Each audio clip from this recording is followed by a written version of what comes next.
Aí o que que foi? Aí nós fizemos um contrato emergencial de 6 meses, que inclusive acabou agora em agosto. Contrato emergencial com qual empresa? No contrato lá está a aliança. A aliança. Isso. O contrato foi feito com a aliança. Quem Mas foi, foi... você se recorda quem foi o contato da aliança? Eu me recordo de ter conversado com o Riquelme.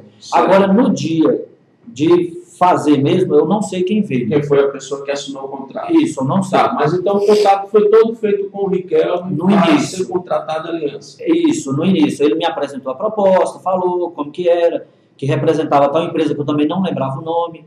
Aí, assim, ontem eu tive a oportunidade de olhar esse contrato. Certo. Aí o que eu vi lá, que tem um tal de Tassian, que parece que é o dono. Mas, assim, minha conversa com ele foi só assim, dele apresentar a empresa, o serviço que ele tinha, e a prefeitura precisando de contratar ou não. Então, desde o